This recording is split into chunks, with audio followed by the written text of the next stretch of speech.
C'est un projet qui remonte à loin et puis je pense que les origines, elles vont plus loin que le projet en tant que tel. Moi, j'ai toujours été intéressé par les musiques ethniques, on va dire. Mon père était grand amateur de percussion africaine, tout ça. Donc ça m'a certainement marqué pour avoir une espèce d'esprit de curiosité, d'aller écouter des choses qui me sont étrangères en fait.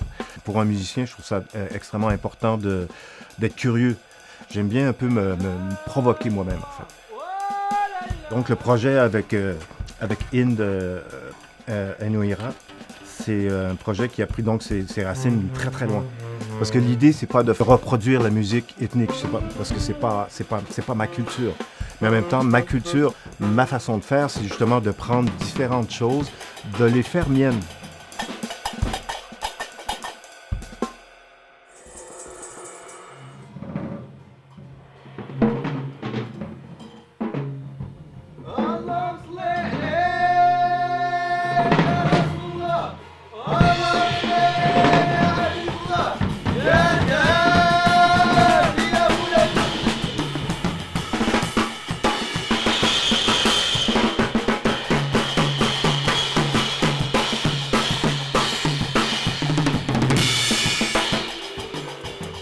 Dans mes recherches, dans les écoutes diverses que j'ai faites, j'ai écouté la musique gnawa. Et là, j'ai tout de suite vu qu'il y avait quelque chose à faire. Parce qu'il ne faut pas oublier que cette musique, elle vient des esclaves. Et le jazz aussi. La musique gnawa, par exemple, c'est une musique, on va dire, libératrice. C'est une musique de réaction. Un peu comme le jazz, comme l'origine du jazz, c'était une musique de contestation.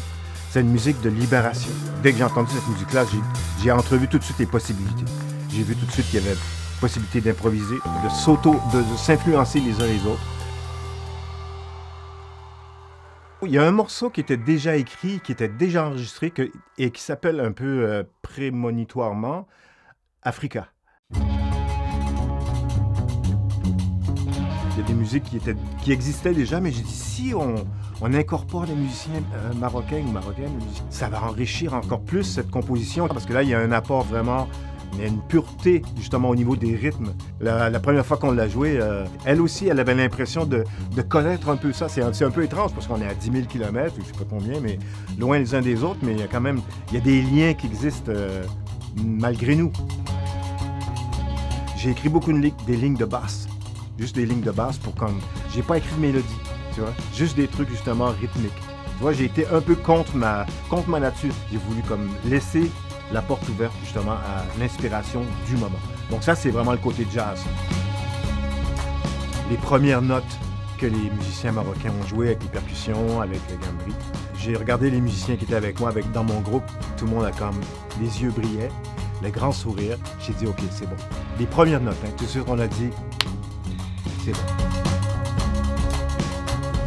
Le bassiste, Rémi-Jean Leblanc, a une très grande capacité à s'adapter, à écouter. Évidemment, c'était le premier à écouter Inde et à les yeux comme ça, puis essayer tout de suite demander « Oh, comment tu fais ça? » Des trucs techniques aussi, comment...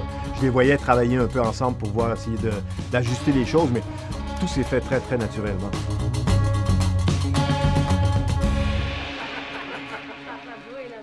Voilà! Ouais. Yeah, c'est cool. Hein? Après le... Afrique. Yeah. Ouh, c'est tellement fun. Ah, c'est ça, ouais. C'est déjà fini aujourd'hui, merde. Voulez-vous jeter une oreille là-dessus? Yeah. Hein?